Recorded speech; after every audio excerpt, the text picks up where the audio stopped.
Hello everyone દોસ્તો, આજે આપણે જોવાનું છે કે આપણે ટ્રેડ કઈ રીતના પ્લાનિંગ કરી શકીએ. ઓકે, હું આખું સ્ટ્રક્ચર અને કઈ રીતના ટ્રેડ પ્લાન કરવો એ બધું શીખવાડવાનો છું આ વિડીયોમાં.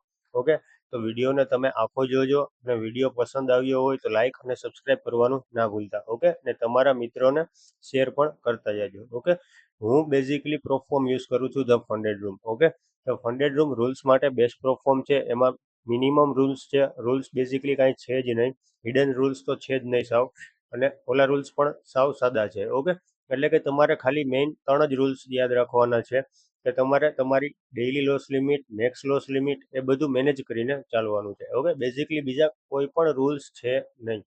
એટલે હું પર્સનલી યુઝ કરું છું ધ ફંડેડ રૂમ. ઓકે, હવે તમારે જો ફંડેડ રૂમ યુઝ કરવું હોય તો આપણી બાયોમાં લિંક હશે, બાયોમાં ડિસ્ક્રિપ્શનમાં લિંક હશે, ત્યાંથી જઈને તમે ત્યાંથી એકાઉન્ટ ઓપન કરાવી શકો છો. ઓકે, તો આપણે ચાલુ કરીએ કે આપણે કઈ રીતના માર્કેટમાં ટ્રેડ પ્લાનિંગ કરીએ. ઓકે, હવે સૌથી પહેલા શું કરવાનું છે કે તમારે એક માર્કેટનું સ્ટ્રક્ચર સમજવાનું છે. ઓકે, એટલે કે market higher highs, higher lows, higher highs, higher લોસના ફોર્મમાં છે.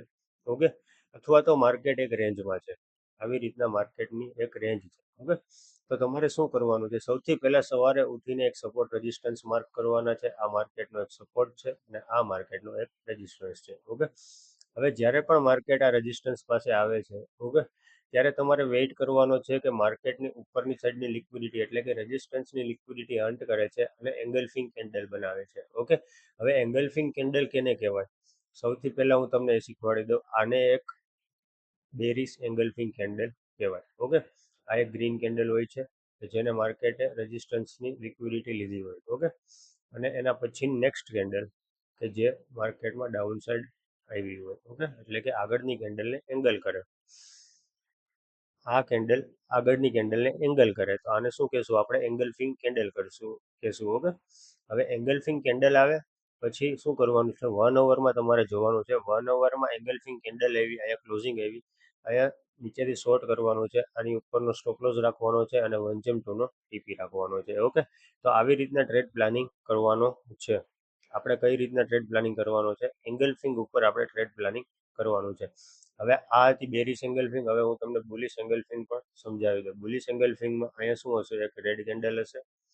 ઓકે, આ રેડ કેન્ડલ છે, એને સપોર્ટની લિક્વિડિટી હન્ટ કરી હશે અને એની બાજુની કેન્ડલ જે હશે એ ગ્રીન હશે, જે આ કેન્ડલને એંગલ કરતી હશે. ઓકે, એમાં જરૂરી નથી કે વીકની ઉપર ક્લોઝ આવે, ખાલી બોડી એંગલ થઈ જાય તો પણ ચાલે. ઓકે, તો અહીંયાથી તમારે લોંગની એન્ટ્રી પ્લાનિંગ કરવાની છે અને નીચેનો સ્ટોપ લોસ રાખવાનો છે અને 1/2 નો ટીપી રાખવાનો છે. ઓકે, તો એવી જ રીતના જ્યારે માર્કેટ સપોર્ટ રેઝિસ્ટન્સ ઉપર ટ્રેડ કરતું હોય, બેઝિકલી સવારમાં માર્કેટ એશિયા સેશનમાં એક સપોર્ટ બનાવશે અને એક રેઝિસ્ટન્સ બનાવશે, એટલે એ સપોર્ટ અને રેઝિસ્ટન્સ ઉપર જ વર્ક કરશે. ઓકે, હવે શું થશે, માર્કેટ જ્યારે રેઝિસ્ટન્સ ઉપર આવે છે ત્યારે લિક્વિડિટી હન્ટ કરીને જો આ રેન્જની અંદર જ ક્લોઝ આવે છે કેન્ડલ. ઓકે, આ રેન્જની અંદર ક્લોઝ આવે છે અને નીચે એક બીજી એના પછીની કેન્ડલ રેડ એંગલ કરતી હોય તો તમારે શોર્ટ બાજુનો પ્લાનિંગ કરી દેવાનો અને 1/2 અથવા તો સપોર્ટ સુધીનો ટાર્ગેટ તમે પ્લાનિંગ કરી શકો છો. ઓકે, એવી જ રીતના તમારે સપોર્ટમાં કરવાનું છે. જ્યારે માર્કેટ સપોર્ટ પાસે આવે છે ત્યારે આની લિક્વિડિટી હન્ટ કરે છે અને માર્કેટ પાછું આ રેન્જમાં જ ક્લોઝ આવે છે તો એંગલ્ફિંગ એક બુલિશ એંગલ્ફિંગ ઉપરથી તમે ટ્રેડ લઈ શકો છો અને રેઝિસ્ટન્સ સુધીનો ટાર્ગેટ રાખી શકો છો. ઓકે,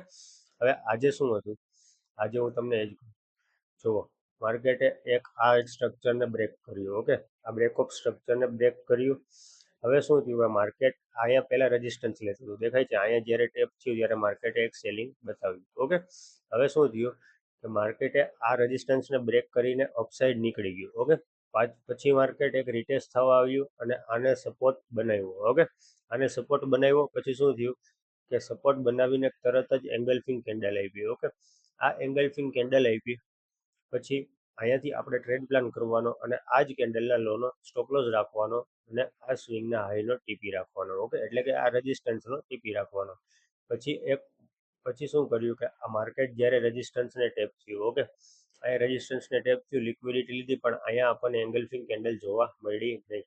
આ બુલિશ કેન્ડલ આવી, રેન્જની બહાર ક્લોઝ આવી, પણ એના પછીની જે રેડ કેન્ડલ આવી અને આને એંગલ કરી નહીં. બેઝિકલી આ કેન્ડલ ન્યૂઝની કેન્ડલ હતી, સો એટલા માટે આવું થયું. ઓકે, પછી શું થયું, માર્કેટ નીચે આવ્યું, પાછું માર્કેટ રેઝિસ્ટન્સની લિક્વિડિટી લેવા ગયું.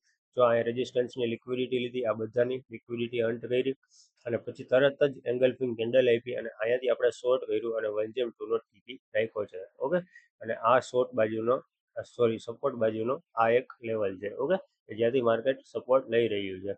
હવે આપણને 1 આમાં આપે છે કે નહીં એ જોઈએ. ઓકે, એવું જ સેમ સિલ્વરમાં પણ હતું. જોવો, રેઝિસ્ટન્સની લિક્વિડિટી લીધી, તરત જ એંગલ્ફિંગ કેન્ડલ આપી અને માર્કેટે આમાં 1.3 સુધીનો ટાર્ગેટ આપી દીધો છે. ઓકે, એટલે અત્યારે આ સપોર્ટ બાજુ છે અને આને સપોર્ટની પણ લિક્વિડિટી લઈ લીધી છે. હવે જો આના પછીની કેન્ડલ આ સિલ્વરની આની ઉપર એટલે કે અહીંયા ક્યાં ક્લોઝ આવે, ઓકે, આવી રીતના કંઈક કેન્ડલ બને છે, તો આપણે અહીંયાથી ટ્રેડ લેશું, આની નીચેનો સ્ટોપ લોસ રાખશું અને પાછો રેઝિસ્ટન્સ સુધીનો આપણે ટીપી પ્લાનિંગ કરીશું. ઓકે, તો આવી જ રીતના ટ્રેડ પ્લાનિંગ કરું છું. અને જો ફંડેડ કરતા હોય એના માટે આ બેસ્ટ સ્ટ્રેટેજી છે 1 અવરના ટાઈમ ફ્રેમની. ઓકે, તમે ઇઝીલી આમાંથી પાસ કરી શકશો. 1 નો એક ટીપી આવશે તો એક જ ટ્રેડમાં પાસ થઈ જશે. ઓકે, તો તમને આ કેવી લાગી સ્ટ્રેટેજી તમે મને જરાક કોમેન્ટ સેક્શનમાં જણાવજો. અને તમારે જે પણ કાંઈ શીખવું હોય એ તમે કોમેન્ટ કરીને મને જણાવી શકો છો. ઓકે, તો મળીએ નેક્સ્ટ વિડીયોમાં. જય દ્વારકાધીશ, જય શ્રી કૃષ્ણ મિત્રો.